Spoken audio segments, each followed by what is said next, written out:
The dice really are loaded against you if you're a UK investor compared to an American investor. And there's two main charges that really affect us here in the UK that don't affect our American counterparts. So the first one I want to talk about is stamp duty.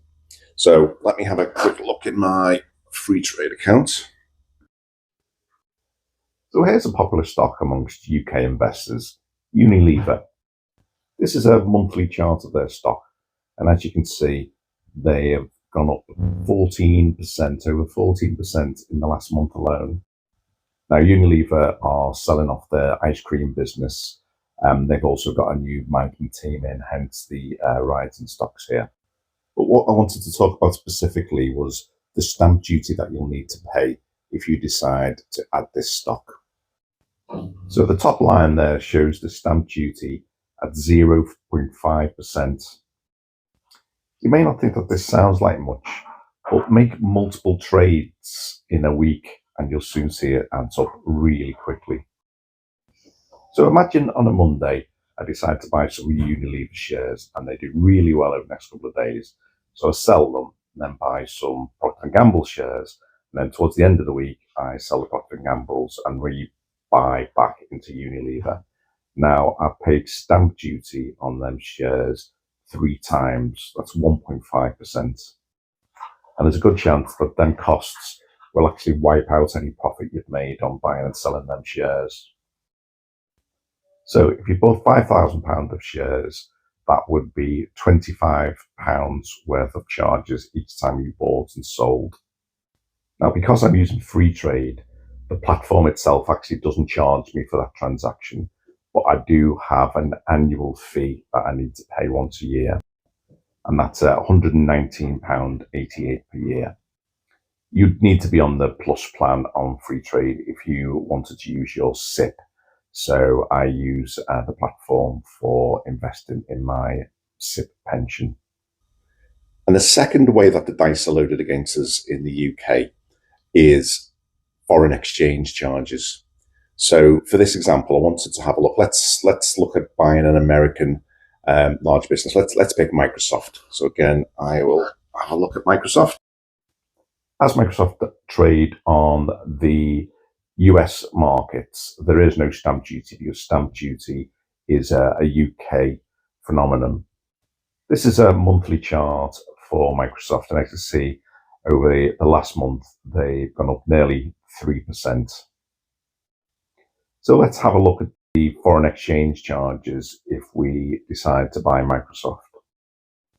So the foreign exchange or FX charges relate to the price charge to convert your currency, which would be pound sterling, into US dollars to actually buy the shares. And it's very much platform dependent really here.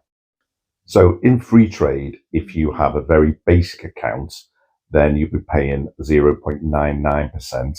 If you've got the standard account, you'll be paying 0.59%. And if you've got the plus account like I have, then you'll be paying 0.39%. If you're in the US and your bank accounts and not all your accounts are in US dollars, then you wouldn't need to pay this when you're buying Microsoft stock, and you also wouldn't be paying stamp duty either.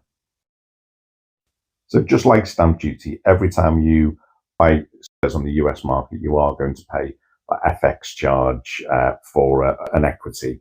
And there's the prices. So I will be paying £19.50 every time if I bought £5,000 worth of stock in a US single equity. Now, there is a way to avoid paying both these charges, actually.